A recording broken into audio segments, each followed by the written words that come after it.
Gazette du Togo, une vision sur l'actualité togolaise et sur le monde. Et nous y sommes, messieurs et dames. Notre invité de ce matin, c'est le député Ouro Akpo Tchaniao.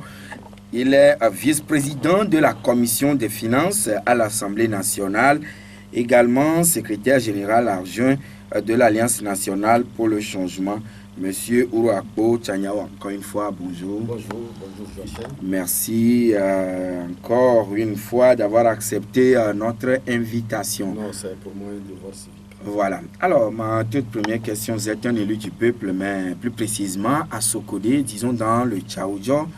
Comment se portent les populations de votre fief?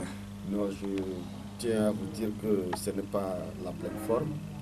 La preuve, c'est que avant-hier, j'ai participé à l'insémination de l'enquête d'Afrobaromètre qui dit que la population de Tchaoudjo vit dans la torpeur, puisque par rapport à la liberté d'expression, après enquête, ils se sont rendus compte que le taux est passé de 62% à 30%, c'est-à-dire qu'à 32%.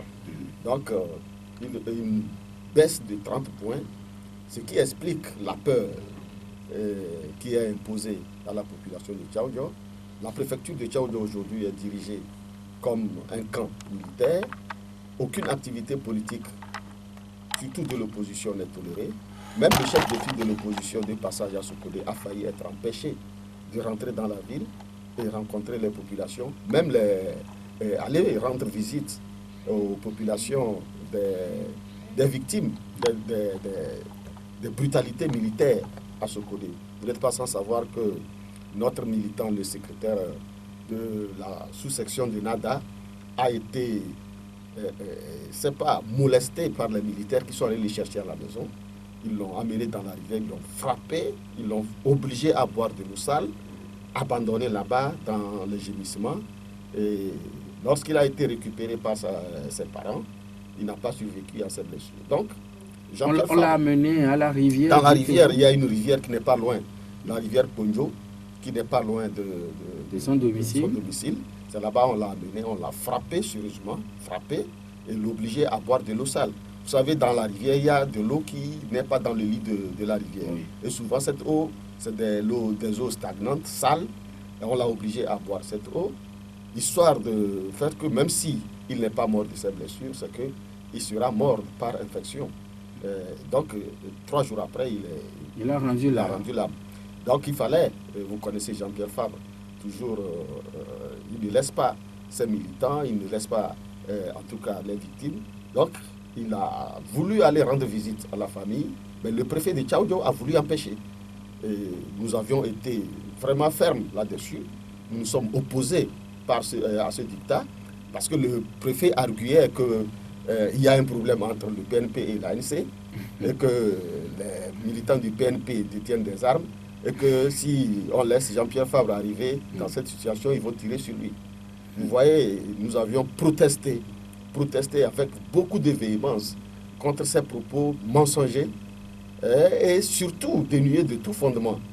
Oui, mais l'affaire de détention d'armes, ça ne date pas de la dernière fois, lors de la tournée début juin de votre président national. Mais c'est une honte pour moi que des militaires disent qu'ils n'ont pas retrouvé des armes si réellement ces armes-là ont disparu, parce que les militaires sont formés pour retrouver des armes perdues. Alors si depuis 1 an, on nous dit qu'il y a des armes qui circulent, qu'on ne les retrouve pas, alors qu'on nous a montré à la télévision togolaise, la TVT, qu'on a récupéré les armes. Dans les villages, on est allé surtout dans les domiciles, on a retrouvé les armes qu'on nous a montrées avec des faux billets, en tout cas des anciens fusils, même des coupes-coupes qu'on nous a brandis, qu'on a retrouvé les armes. Alors aujourd'hui, on vient nous dire qu'il y a encore des armes qui circulent, rien que pour empêcher l'activité politique, surtout de l'opposition, et embrigader la population de Tchaoudjo, parce qu'on sait que c'est une population. Il paraît qu'à l'époque, il était dit qu'il y a eu des munitions et d'autres armes, en plus de celles qu'on aurait récupérées les premiers jours. Je vous dis qu'ils ont organisé une expédition pour récupérer ces armes. Ils sont allés dans toutes les maisons, dans toutes les chambres, dans tous les quartiers, dans tous les villages, jusqu'à Paratao.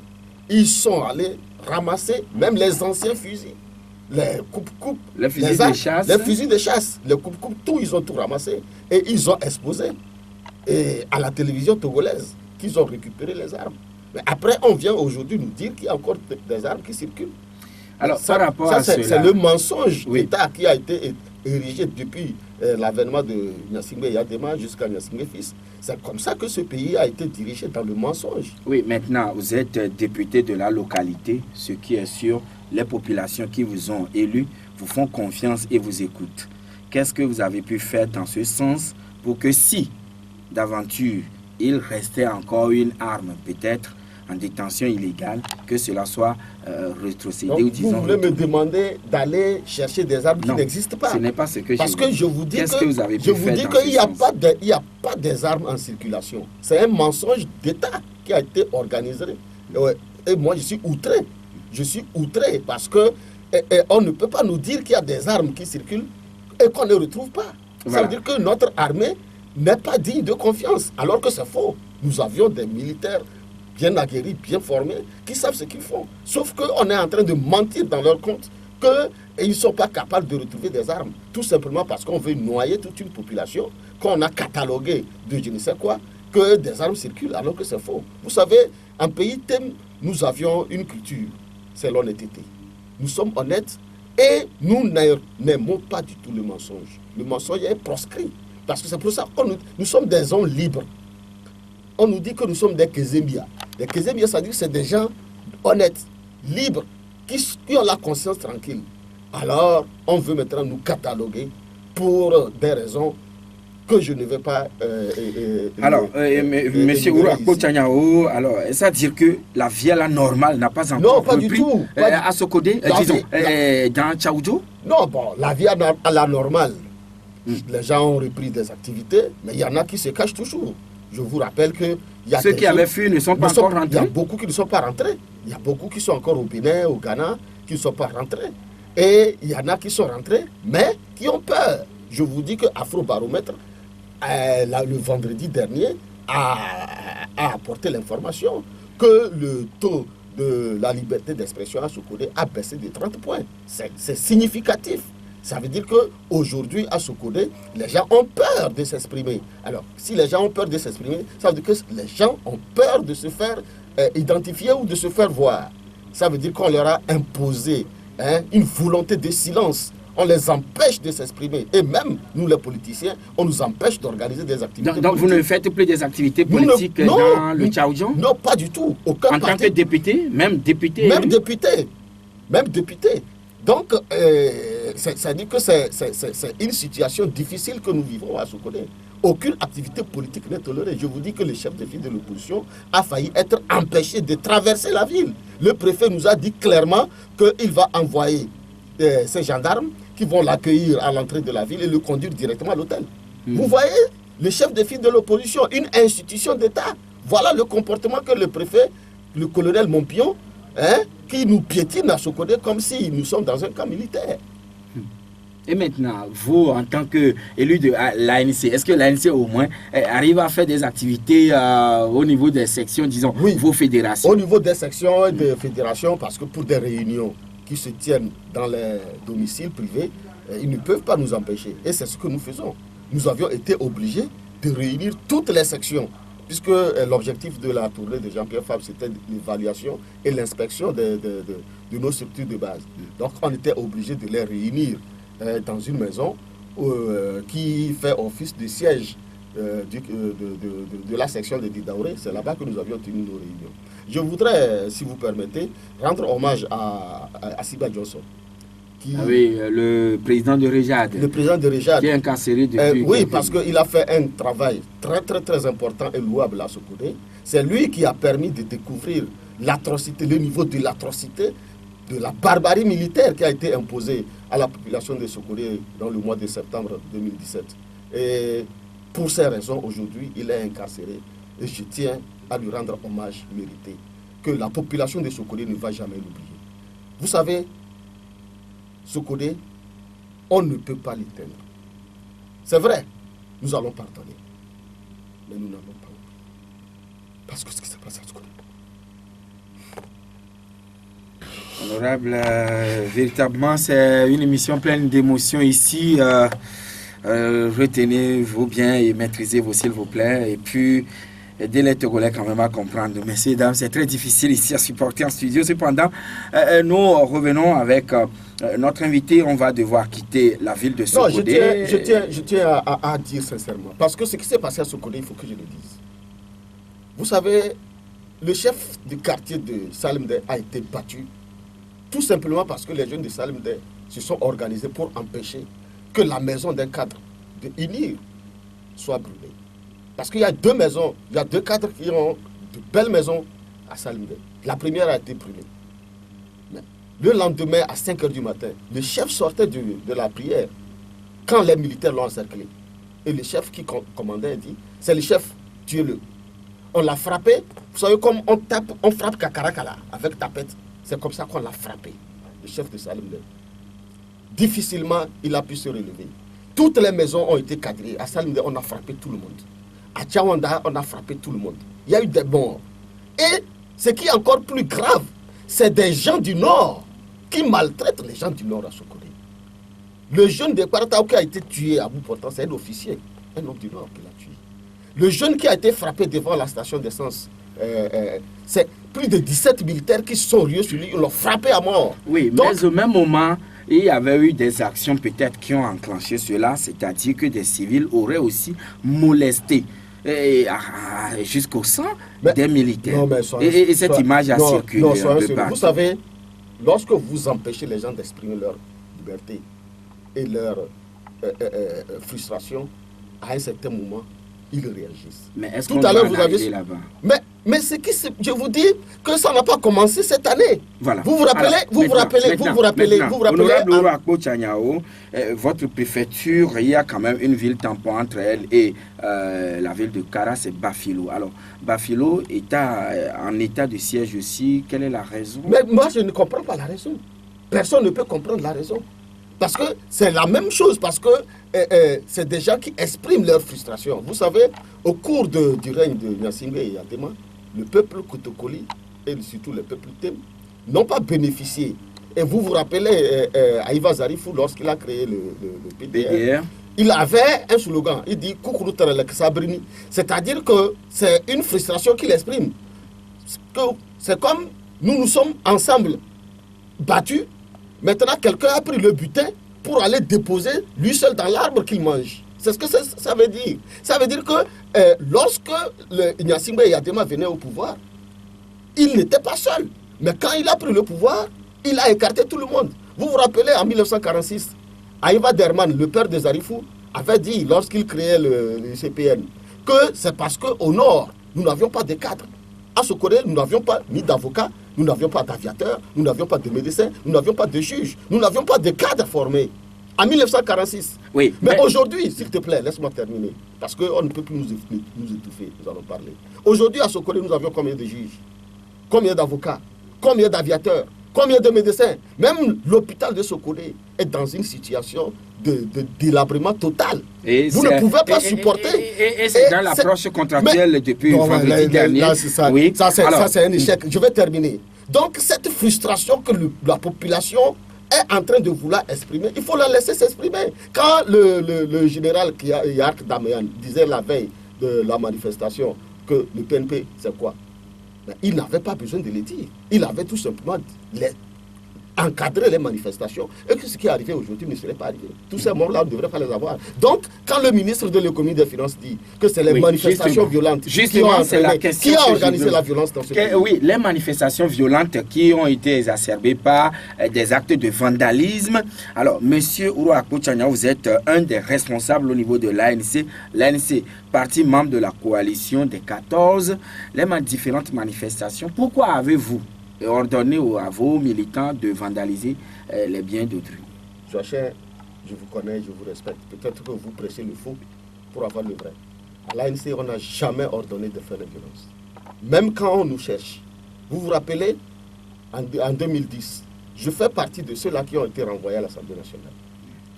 Mais Jean-Pierre Fabre n'a jamais utilisé la violence pour obtenir le résultat. Nous avions porté plainte partout. Nous sommes allés à l'UIP, nous sommes allés à la Cour de justice de la CEDEAO, on nous a donné raison. Mais jusqu'à présent, nous n'avions pas été dédommagés. Alors, après, on nous a poursuivis au niveau des incendies des marchés. Nous ne sommes pas liés aux incendies des marchés, mais nous avions été arrêtés, nous avions perdu Etienne-Yakani. Beaucoup de nos militants ont quitté le pays. Mais aujourd'hui, qu'est-ce que nous avions fait comme violence? Rien. Nous avions subi la violence d'État, l'injustice et l'arbitraire. Mais nous sommes toujours là. Jean-Pierre Fabre, sa voiture a été cassée la dernière fois. Et vous avez vu, vous avez les photos. On a tiré sur son véhicule. Et Éric Dupuis a échappé à la mort devant... on a tiré dans son... Alors qu'on sait que les grenades lacrymogènes ne doivent pas être tirées dans un milieu étanche. Parce que cela étouffe, ça crée la mort. C'est ce qui a été fait avec le véhicule de Jean-Pierre Fabre. Mais qu'est-ce que nous avions fait? Nous avions protesté par écrit et par la voix. Nous n'avions jamais pris les armes. Nous n'avions jamais créé une situation de guerre dans ce pays. Pourtant, nous sommes pourchassés jusqu'à dans nos maisons. Dans la maison de Jean-Pierre Fabre, vous avez suivi, on a tiré sur les gens, on a fracassé la porte. Nous étions là une fois, on a tiré jusqu'à 90 grenades lacrymogènes dans sa maison. Nous étions là. Mais qu'est-ce que nous... Alors, c'est nous qui subissons la violence d'État. Vous savez, un capitaine a frappé dans le dos de Jean-Pierre Fabre, dans ce pays. Devant l'église, au niveau de la CNT. Mais c'est nous qui subissons la violence. Chaque fois que nous manifestons et on encadre les manifestations, vous aviez suivi, il n'y a jamais eu de problème. Mais c'est quand on nous empêche, et parfois même c'est eux qui nous infiltrent, ils créent des situations pour pouvoir nous mater. C'est ce qui se passe. Oui, mais quand même, aujourd'hui, le ministre de l'économie, lui, il dit, devant vous, même élu du peuple, que les manifestations politiques ont impacté négativement l'économie nationale, ce qui oblige donc à aller à ce qu'on appelle le rectificatif budgétaire. Vous savez, les Anglais disent, assumez qui obèrent, la façon dont vous faites votre vie, c'est de la façon que vous allez vous coucher. Le ministre se ment lui-même. Il se ment lui-même. Parce que tout le monde savait, tous les observateurs honnêtes savaient que le taux de croissance sur la base duquel ils se sont basés pour faire des projections et faire des prévisions pour le budget de 2018 ne pouvait pas être réalisé. L'assiette de remplacement, c'est le taux de croissance. Le dernier rapport du FMI en novembre disait que le taux de croissance de 2017 ne peut pas dépasser 4,2%. Et les prévisions les plus optimistes mettaient le taux de croissance de 2018 à 4,5%. Mais ils se sont entêtés pour proposer les prévisions sur la base d'un taux de croissance de 5%. Nous avions dit, prenez l'explication de vote de la présidente du groupe parlementaire ANC. En décembre 2017. Lors du vote. En première ligne, elle a dit que le budget n'était pas sincère. Parce que les hypothèses sur lesquelles ils se sont basés pour faire des projections étaient fausses. Et quelles en étaient les causes selon vous? Mais les causes étaient, tout le monde savait que la crise sociopolitique que le Togo traversait était profonde, qu'il fallait s'arrêter pour les régler. Mais ils ont refusé parce qu'ils ont minimisé cette crise-là. Ils ont même dit que nous allons marcher, on va nous laisser marcher et que ça n'a aucun effet sur l'économie. Alors, non, mais quand même, des conseillers du chef de l'État étaient sortis à plusieurs reprises à l'époque pour annoncer que chaque manifestation en jour ouvrable faisait perdre 1,5 milliard. Mais il fallait choisir. Il fallait choisir entre le règlement de la crise ou laisser la crise continuer pour leur permettre de détourner les fonds comme ils ont l'habitude de le faire. Donc, ce taux de croissance, quand vous regardez dans l'exposé des motifs, les 3 points qu'ils ont avancés pour faire le rectificatif, c'est un seul point qui est juste. Tous les autres étaient faux. On nous dit que c'est les négociations avec les enseignants. Qu'à cela ne tienne, la crise avec les enseignants n'a pas commencé en 2017. La crise existait. Oui, mais elle a été plus dure. Mais elle a été plus dure en 2017. Raison de plus pour en tenir compte dans le budget de 2017. 2018. Nous avions donné la parole en 2016 au ministre de l'Éducation, comme il appelé, à l'Assemblée nationale, de nous expliquer les raisons et de voir avec les députés que nous sommes, parce que plus de 40% des députés ont eu à faire une carrière des enseignants. Nous sommes prêts à le soutenir. Pendant 30 minutes, il n'a pas été en mesure de nous dire les vraies raisons qui poussaient les enseignants à manifester. Vous étiez là. Ensuite, 2016, ils n'ont pas tenu compte. 2017 est arrivé, ils n'ont pas tenu compte. 2018, ils ne peuvent pas venir aujourd'hui nous dire que c'est ça qui est à la base. Ils ont conclu un accord récemment avec les enseignants. Oreille. Oui. Ils ont conclu un accord avec les enseignants. Et le montant, ça fait 1,2 milliard. Souvenez-vous qu'ils ont fait des coupes. Après qu'on ait changé le ministre de FNFI, ils ont fait des coupes. Et aujourd'hui, on se rend compte que le FNFI a des réserves jusqu'à 8 milliards. Donc, ce qui était prévu, les 5 milliards qui étaient prévus pour augmenter les fonds de FNFI, ils ont coupé 2,5 milliards. Les 2,5 milliards pouvaient suffire pour résoudre les problèmes des enseignants et les universités. Mais non. Donc, et où allait l'argent de FNFI?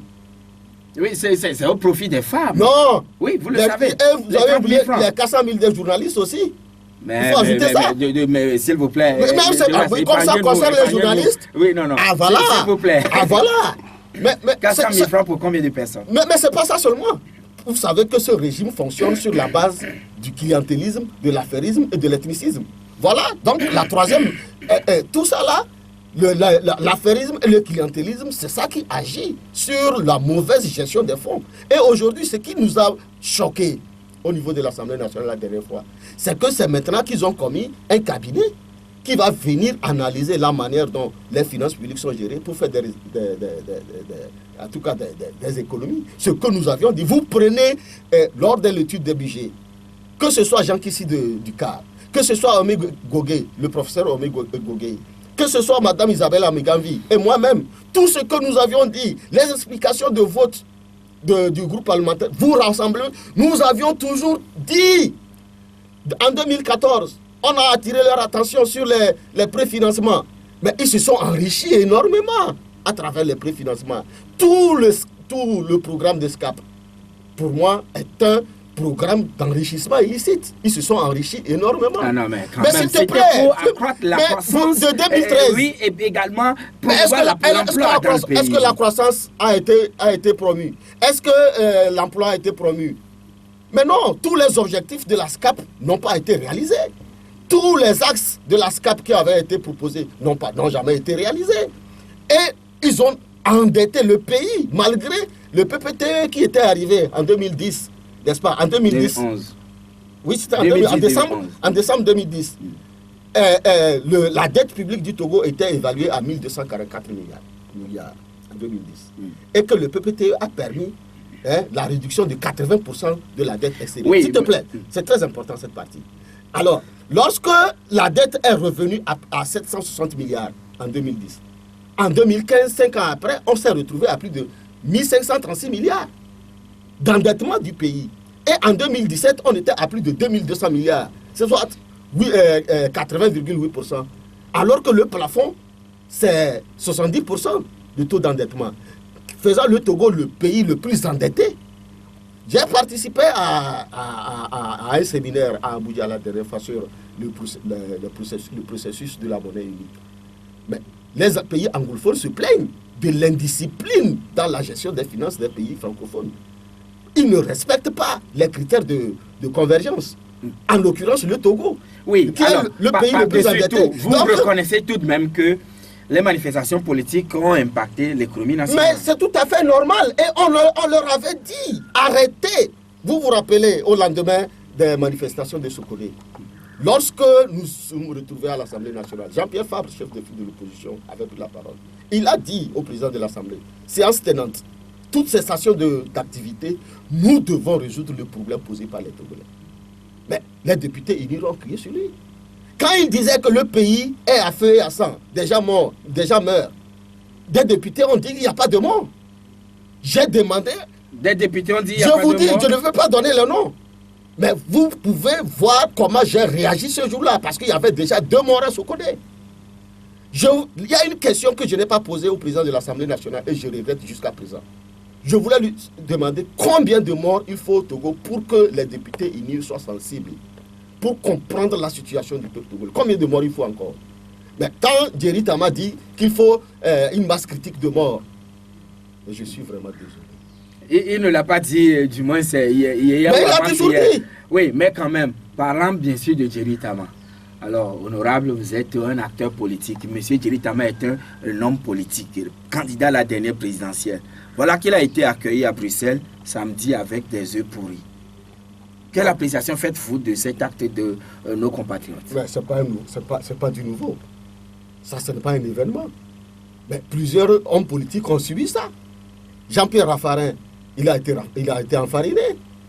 Emmanuel Valls, même Nicolas Sarkozy, qu'est-ce qu'il a poussé à traiter les jeunes de la banlieue de Paris de racailles? Il n'est pas le premier, ça. Même à l'Obé ici, Jean-Christ Olympio. Donc, ce n'est pas ça, ce n'est pas. Quand vous posez des actes qui heurtent la conscience des faibles, qui n'ont pas, en démocratie, n'ont pas d'autres moyens, soit de vous huer, soit de vous, je sais. Les œufs pourris, face aux grenades lacrymogènes et aux armes qu'on tire sur nous. Qu'est-ce que vous. On a tiré sur Jean-Pierre Fabre ici, à Djidogomé. Oui. Mais qu'est-ce que Djeri Tama a fait? Il s'est moqué de son chauffeur. Que c'est les grenades lacrymogènes et puis tremble, il pleure. Mais j'ai été surpris que lui, il a pris la fuite devant les œufs pourris. Il a fui. Il a failli même laisser ses chaussures en courant. Mais vous savez, l'enfer. Ça vous fait plaisir? Non, ça ne me fait pas plaisir. Je suis surpris. Connaissant Djeri Tama par rapport à son ironie, je ne pensais pas que lui aussi il va fuir devant les œufs pourris. Mais ce jour-là, vous avez vécu avec Jean-Pierre Fabre ce qui s'est passé à Djidogomé. C'était un assassinat programmé. Et son chauffeur, Dieu seul sait comment il a réussi à sortir Jean-Pierre Fabre du blocage de 2 voitures de gendarmes. Comment il est sorti dans un trou de souris. Lui-même, il n'en revient pas. Il a vu la mort. Mais ça n'a pas empêché Djeri Tama de se moquer de lui. Oui, maintenant. Vous savez, est-ce que l'acte posé par les concitoyens, je vous dis, Djeri Tama doit assumer. Moi, je l'ai suivi ici, et Joachim, vous l'avez suivi au moins 3 fois. Je vais vous rappeler certains événements. Lorsque, après le conclave, qui a désigné les candidats uniques, il est passé ici, il vous a dit, pourtant il a suivi le conclave, jusqu'à la désignation de Jean-Pierre Fabre comme candidat unique. Mais il dit que lui positionne sa candidature à titre conservatoire. Devant vous ici, j'ai dit jusqu'à présent, je n'ai pas compris comment on peut être candidat à titre conservatoire. Ça, je ne l'ai pas compris. Ça, c'est un. Mais il a participé à l'élection. Voilà, j'en viens. Lorsqu'il a finalement, la liste des candidats est sortie, il a été le premier candidat que vous avez reçu ici. Ce jour-là, il a dit, à l'époque, l'ANC se battait sur le fichier électoral pour montrer au monde entier que le fichier électoral comportait des doublons. Il a dit cette phrase-là, et je voudrais que vous me confirmiez que parler du fichier électoral est une hérésie. Parler du fichier électoral est une hérésie. Ici, je l'ai noté. Donc, chaque fois, il se comporte comme l'opposant de l'opposition. Alors, voilà, les jeunes de Toufelgou estiment que vous serez les persona non grata au niveau de la préfecture. Alors, notamment, M. Jean-Pierre Fabre, qu'est-ce que vous y pensez? Qu'est-ce que cela suscite en vous? Alors, on marque la pause et on revient tout de suite. Grave. C'est que nous avions constaté que la volonté manifeste du pillage des ressources du pays s'exprime encore davantage. Vous vous rappelez, dans les explications de vote, nous avions dit que depuis 4 ans, la SNPT n'a pas versé de dividendes à l'État togolais. Ça fait 4 ans. C'est une structure où il y a les grèves intempestives. Non, ce n'est pas ça. Ils font des bénéfices énormes. Et même dans la loi rectificative, on a constaté que les prévisions pour les impôts au niveau du PNP ont augmenté. Ça veut dire que... De la SNPT. De la SNPT a augmenté. Donc ça veut dire que l'entreprise se porte très bien.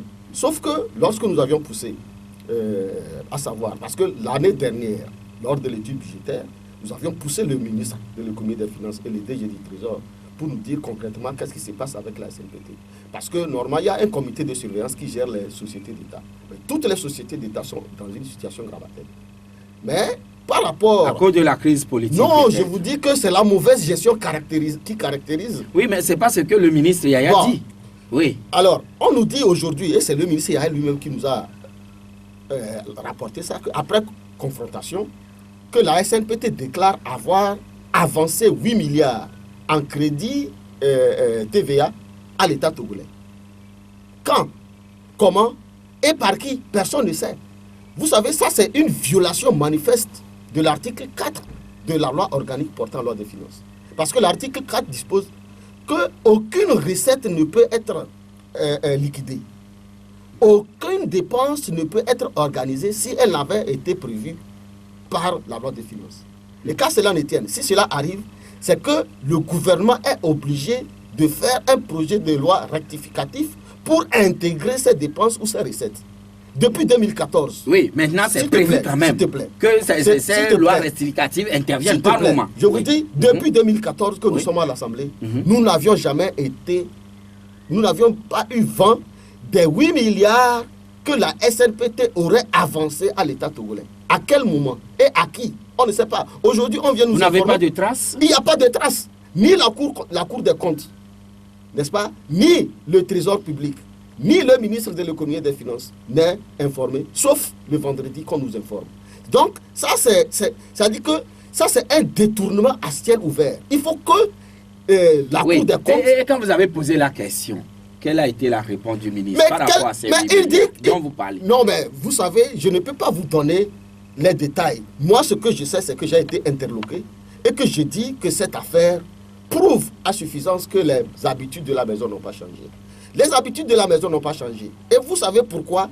Parce que les gens pensent que tout ce qu'ils ont détourné au cours de la période de la SCAP de 2013 jusqu'en 2017, si le régime reste jusqu'en 2015, par rapport à la jurisprudence, parce qu'ils nous disent que la jurisprudence au Togo, c'est que si vous avez détourné, qu'après 5 ans, on ne vous traduit pas devant la justice, ça veut dire qu'il y a prescription de l'affaire. Vous êtes amnistié? Non, l'affaire est prescrite. Il y a un premier ministre qui a bénéficié de ça dans ce pays. Donc, et c'est pour ça qu'ils continuent et ils tiennent vaille que vaille pour que Fort Yassimé soit jusqu'en 2020, pour que tout ce qu'ils ont fait, les pillages, les détournements, tout ce qu'ils ont fait jusqu'en 2015, que ça tombe dans le délai de prescription. Oui, délai de prescription, qu'est-ce que cela voudra dire? Ça veut dire... C'est-à-dire, si aujourd'hui je détourne de l'argent, oui, en français facile, allez-y. Si vous détournez de l'argent aujourd'hui, c'est 2018, n'est-ce pas? Et que 5 ans après, c'est-à-dire jusqu'en 2023, si vous n'aviez pas été traduit à la justice... Je n'ai pas été poursuivi. Vous n'avez pas été poursuivi pour ce économique. Ça veut dire que l'affaire est prescrite. On ne me poursuivra plus. C'est fini. On ne me poursuivra plus. C'est fini. Ah bon? C'est pour ça que... Oui, cette loi-là, elle existe. Non, c'est une jurisprudence. Ça existe, c'est une jurisprudence. Je vous dis qu'il y a un premier ministre qui a bénéficié de ça. Il y a un premier ministre qui a été arrêté. Donc, si personne n'est inquiété par rapport aux 26 milliards de la route Lomé-Fogan jusqu'à 2020, c'est fini. Alors, ce serait fini. C'est fini. Personne ne c'est fini. Oui, mais est-ce que cela peut être ressuscité si peut-être le pouvoir change de main? Mais bien sûr, rappelez-vous l'affaire Klaus-Barbie. Après le procès de Nuremberg, Raphaël Klaus-Barbie a été arrêté en Amérique latine, il a été jugé. C'est-à-dire qu'il peut avoir une cour spéciale pour des affaires, pour des crimes économiques comme ça, il peut avoir une cour spéciale. C'est pour ça que je vous dis que ceux qui continuent par détourner, piller, croyant qu'ils peuvent se cacher, ils se trompent. Ils se trompent. Aujourd'hui, le monde... Je comprends très bien tout ce que vous êtes en train de révéler. Vous êtes les élus du peuple, c'est-à-dire, nous vous avons mandaté. Alors, c'est-à-dire que vous n'assumez pas votre rôle pour défendre la population et avoir la clarté nécessaire par rapport à la gestion qui est faite du denier public. Vous avez raison, mais ce n'est pas comme ça, parce que nous sommes dans un état de séparation de pouvoir. Il y a le pouvoir judiciaire, le pouvoir législatif que nous assumons et le pouvoir exécutif. Nous tous, nous devons contrôler l'action du gouvernement. Mais il y a la Cour des comptes. Mais souvenez-vous que depuis que la Cour des comptes a été mise en place depuis 2014, le chef de l'État n'a pas permis à ce que cette Cour des comptes fonctionne normalement. Est-ce que finalement, elle a eu son président? Le président existe, c'est un certain Edo, mais qui n'a jamais prêté serment devant le chef de l'État. Depuis 5 ans qu'il est. Il va bientôt finir son mandat sans avoir prêté serment auprès du chef de l'État. Parce qu'il faut que lui, il prête serment auprès du chef de l'État pour que le chef de l'État le renvoie à ses responsabilités. Pour que lui, il vienne recevoir le serment des greffiers de la chambre correctionnelle de la Cour des comptes, pour que désormais le rapport de la Cour des comptes puisse produire un effet de droit. Aujourd'hui, la Cour des comptes est une coquille vide. Donc, nous les députés, nous ne pouvons pas nous permettre d'aller fouiller dans les comptes de l'État. C'est la Cour des comptes qui doit le faire. C'est le et cas. vous mettre les documents à disposition. Voilà. Mais et vous aussi c'est le cas comme la SALT. C'est oui. comme la SALT. Depuis que la SALT existe, elle n'a jamais rien apporté comme dividende au niveau de l'État. Rien. Même l'aéroport, le nouvel aérogare a été construit avec, on nous dit que le trafic a décuplé, mais aujourd'hui c'est le déficit. Le déficit. Au niveau du budget, au niveau du budget, oui, c'est ce que nous ressentons. Même on nous dit que tout le matériel roulant a été remplacé en 2016. Et en 2017, la SALT n'a rien apporté. Depuis que nous sommes là, la SALT ne rapporte pas grand-chose au budget de l'État. Et c'est pratiquement la même chose pour les sociétés d'État. Le port, on n'en parle pas. Vous savez, les bateaux qui sont en rade au niveau du port rapportent minimum 2 milliards par an. Ça, c'est une activité connexe qui ne fait pas partie des activités principales du port. Et c'est un plus quand même. C'est un plus, mais le port n'a jamais versé plus de 1,5 milliard comme dividende à l'État. Finalement. Alors, face à tout ceci, qu'est-ce que... Oui, puisque vous êtes de la mouvance ANC, opposition parlementaire, qu'est-ce que vous demandez, préconisez pour qu'il y ait la transparence dans tout et qu'on n'aille pas d'année en année à ce rectificatif budgétaire? Il n'y aura pas de transparence parce que c'est ce qui caractérise la gestion de ce gouvernement. Il faut les remplacer. C'est pour ça que nous demandons l'alternance. En allant aux élections, tel que Jerry Tama a proposé? Mais pas dans ces conditions. Oui, il a dit quand même préparez-vous à aller aux élections. Non, on ne se prépare pas. Lui-même, pour que 2020, vous puissiez gagner la régulière. Le RPT et Faure Gnassingbé n'ont jamais gagné les élections. Il le sait. Il était aux élections de 2015. Il nous accuse, nous, à l'ANC, de n'avoir pas protesté contre les résultats alors que nous avions pondu un mémorandum. Et la phrase introductive de notre mémorandum, c'est que les résultats des élections de 2015 sont sortis du cadre légal. Et il le sait. Quand on dit que les résultats sont sortis du cadre légal, ça veut dire quoi? Est-ce qu'on est d'accord? Parce que c'est Bawara qui est venu avec, vous vous rappelez, les deux chefs d'État du Ghana et du John Mahama et Alassane Ouattara étaient arrivés. Le soir, parce qu'il y avait un blocage au niveau de la CENI, ils ont demandé à ce que la CENI continue le travail pour préparer les résultats et envoyer à la Cour constitutionnelle. Et la directive 047 disposait que les résultats doivent être recueillis en plénière. Et que, selon le code électoral, c'est la plénière qui proclame les résultats. Donc vous n'êtes pas dans la disposition d'aller aux élections? Pas à n'importe quel prix. Il faut, ça dit que... mais la Cour constitutionnelle a donné les signes. Oh, mais vous connaissez la Cour constitutionnelle, elle sait toujours fourvoyer.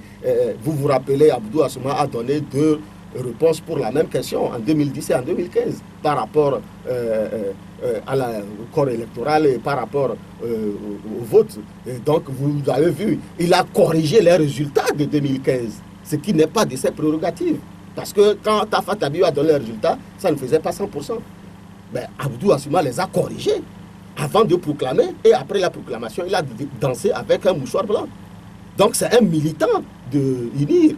Bon, ça se raconte qu'il aurait participé à une marche. Pas confiance? Non, mais il n'a pas participé à cette marche. J'ai dit, il y a eu quand même des actions en justice contre les gens. Oui, voilà. C'est ce qui se dit. Dans tous les cas, la Cour des comptes et la Cour constitutionnelle, qui est censée garantir le bon fonctionnement des institutions et garantir la constitutionnalité des lois, n'a jamais fait respecter ses prérogatives. La preuve, c'est que un avis de la Cour constitutionnelle, le président de l'Assemblée nationale l'a violé sans que personne ne puisse crier gare. Rappelez-vous, lorsque les députés de l'opposition ANC ont déposé la proposition de réforme, le président de l'Assemblée a violé cet avis et l'article 55 du règlement intérieur de l'Assemblée nationale. Mais personne n'a rien dit. Alors, 22 21 80 99 92 02 80 63. Nous allons prendre le premier intervenant qui est en ligne. Allô? Bonjour, Joachim. Oui, bonjour, Kanidek. Bonjour, madame. Bonjour, monsieur Kanidek. Honorable, s'il vous plaît. Bon, chaque fois qu'il y a problème de budget, quand on vote le budget, vous intervenez pour nous expliquer les choses que nous comprenons aisément. Bon, qu'est-ce qui fait que ceux qui sont dans la commission avec vous n'arrivent pas à vous comprendre les amendements que vous portez? Bon, est-ce que c'est le fait qu'ils ne sont pas économistes ou bien quoi? Est-ce que vous arrivez à comprendre quand même leur position? Merci. Bien noté, Kanidek. Et on prend derrière lui M. Kwamivi. Bonjour. Bonjour. Oui, oui. Je salue ma Mhm. Je voulais vous poser quelques questions. Allez-y rapidement, s'il vous plaît. Je voulais demander si vous êtes au courant par rapport au Mambé. Oui, si vous êtes, s'il est au courant de ce qui se passe à Bomamé. Mais la liaison n'est pas très bonne, cher ami, avec vous, mais du moins, on a pu saisir cela. Je pense que c'est des rafles qui auraient eu lieu avant-hier et hier. Alors, Komi, bonjour. Monsieur José, bonjour. Oui. Mon corps me fait très mal, mais j'essaierai d'aller comme ça. Je vous ai dit ici que ce gouvernement va démissionner pour insuffisance de résultats. Vous ne m'avez pas compris. Je demande à notre député qui a l'obligation de contrôler les actions de l'État. Pourquoi longtemps ils sont accrochés aux problèmes politiques, or qu'il y a des problèmes économiques que la presse révèle chaque jour dans la presse, que nous lisons. Ils ont les outils pour pouvoir inquiéter ce gouvernement-là. Et depuis des années, on ne le fait pas. On attend encore cette année prendre plus de 10 milliards, faire des élections. Oh, je ne trouve pas manger à la maison. Je ne trouve pas boire. Je n'arrive pas à me soigner. Monsieur Joachim, pourquoi nos députés nous font ça? D'accord. Pourquoi vous faites ça? Merci. Il a bien noté, il a bien compris. Et nous allons prendre Maurice. Bonjour, Maurice. Oui, alors, Oui, bonjour. c'est Boris depuis Adjela Laou. C'est Boris. Nous vous écoutons alors. Bon, tout simplement, pour ne pas beaucoup parler ce matin, c'est pour dire au Togolais que nous ne devons pas laisser les... Est-ce que vous avez une question à poser, cher ami? Pardon? Est-ce que vous avez une question à poser? Ce n'est pas des Ma commentaires. question est que, est-ce que nos leaders, les opposants n'ont pas d'autres stratégies qu'à se parler ou bien à l'attendre que les présidents d'autres pays, quoi? D'accord. Bien noté, puisque le chef d'État a encore annoncé à Lomé dans la semaine. Jacques, bonjour. Oui, bonjour, Roger. Oui. Salut, votre invité. Merci. Bon, depuis moi, mon fils est malade. Donc, on est allé chercher deux docteurs de la CDAO pour venir le soigner. Il faut que les gens soient d'accord sur ce que veulent que le secours revienne comme avant. Merci, bien noté. On est parti chercher le docteur qu'est la CDAO. Il faudrait que le docteur fasse ce que le peuple désire, le peuple souhaite. Alors, monsieur Ouro Akpochanyao, vous l'avez écouté? Oui, je l'ai écouté et puis j'ai souri parce que ce n'est pas la première fois. La CDAO nous a déjà poignardé dans ce pays. Hein. Rappelez-vous, en 2005, c'est Obasanjo, Mamadou Tandja, les Compaoré, tous ces gens-là qui nous ont imposé Faure Gnassingbé. Rappelez-vous cette phrase, lui c'est lui, moi c'est moi. C'est pour justifier que non, que Faure Gnassingbé ne fera pas comme son père. Mais il a fait pire que son père. Il a fait pire que son père parce qu'à la mort de Yadema, la dette publique du Togo était inférieure à 700 milliards. Mais après 5 ans d'exercice, Faure Gnassingbé a amené la dette publique du Togo à 1244 milliards en 2010. Et aujourd'hui, nous avions dépassé le plafond. C'est l'enrichissement illicite avec une minorité arrogante. Aujourd'hui, les gens se sont enrichis et ils ne veulent pas quitter. Et donc, face à ces crimes économiques, tels que vous le dites, l'auditeur demande pourquoi vous accrochez beaucoup plus aux problèmes politiques au lieu de s'attaquer à ces crimes-là et de les juguler. Non, mais si vous ne changez pas de politique, parce que c'est le politique qui dirige tout. Nous avions dit il y a l'exécutif, le législatif et le judiciaire. Aujourd'hui, l'exécutif dirige tout. Que ce soit l'Assemblée nationale, elle est mise au bottes, que ce soit la justice, là c'est encore plus grave. Vous l'avez vu, jamais le procureur de la République s'auto-saisir par rapport à toutes ces révélations. Parce qu'il y a ce qu'on appelle, comment l'appelle-t-on, la dénonciation calomnieuse, n'est-ce pas?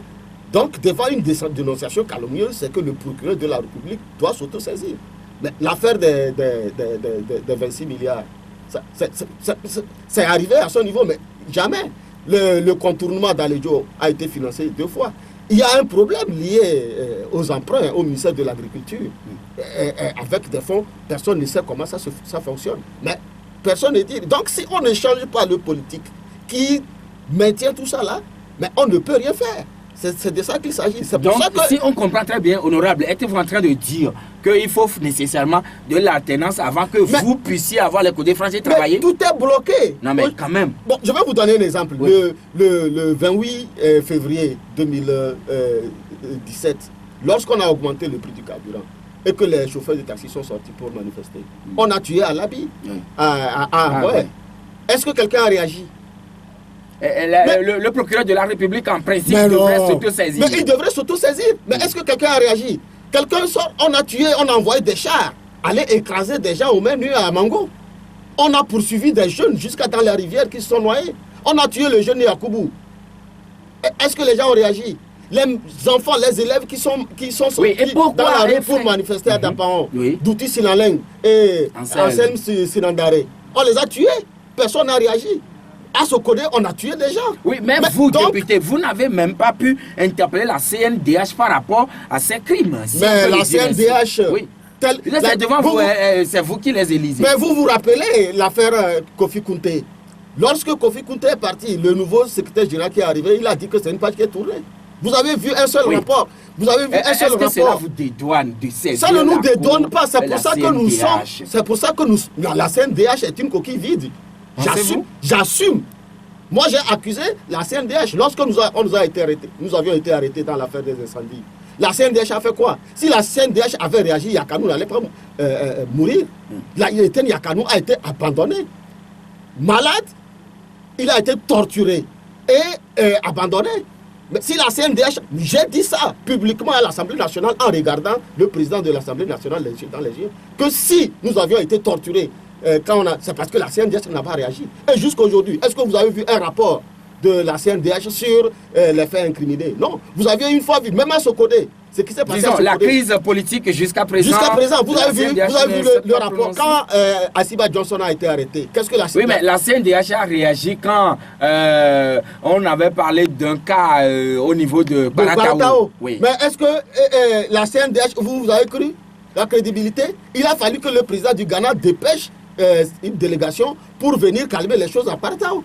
Alors, cette semaine, les chefs d'État, deux chefs d'État commis par la CEDEAO seront encore à Lomé. Alors, vous pensez que nous devons nous accrocher toujours Non, pas du tout. Pas du tout. Vous savez, les Togolais, on se rappelle toujours de la CEDEAO qui n'a jamais été du côté du peuple.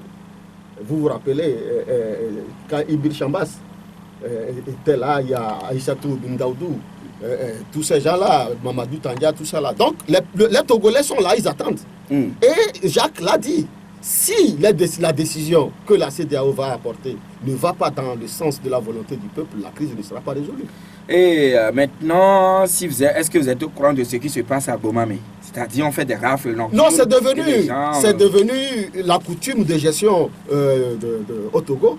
C'est-à-dire que pour obliger les Togolais à fuir le pays. Parce que avant, lorsqu'il y a crise, les Togolais quittent le pays. Ils fuient en masse. Mais aujourd'hui, les Togolais refusent de partir. Donc, on veut les obliger à partir. Et on fait des rafles partout. Mais les Togolais ne partiront pas. Ils ne partiront pas. Ils ne vont pas quitter le pays. On peut nous tuer. Il y aura toujours. Nous allons sortir. La dernière fois, quand on était à Sokodé, Jean-Pierre Fabre était à Sokodé, la population était sortie. Braver les interdictions du préfet. Nous allons braver toutes les interdictions de Païdo Aboukessi à Lomé. Nous allons braver les interdictions de Massina. Même il peut nous tuer, mais il ne va pas tuer tout le monde. Jusqu'à ce que l'alternance arrive dans ce pays, dans l'intérêt de tout le monde. Est-ce que vos collègues au niveau de la commission de loi vous comprennent tout de même? Non, tout le monde comprend. Il y a l'effet majoritaire et puis ils sont entre l'effet, l'enclume. Parce que vous savez, au niveau de UNIR, les députés ne sont pas élus, ils sont choisis. Voilà. Alors que nous, on se bat pour être élus. C'est ça la différence. Maintenant, on vous interdit au niveau de Doufelgo. Les jeunes jeunettes. Non, ça c'est peut-être quelqu'un. Vous vous rappelez, il y avait aussi, ça s'est passé à Kara lorsque le CST était allé. Quelqu'un est sorti pondre un communiqué que Kara n'a pas besoin de changement et autres. Mais Kara, vous vous rappelez, hier, nous plaignons d'un de nos représentants, le président fédéral de l'ANC, Kouza, est sous menace de mort. Donc, à Doufelgou, mais, le groupe des 14, le professeur a été empêché d'organiser des manifestations. Donc, ce qu'il raconte, c'est peut-être un groupuscule qui est resté dans un...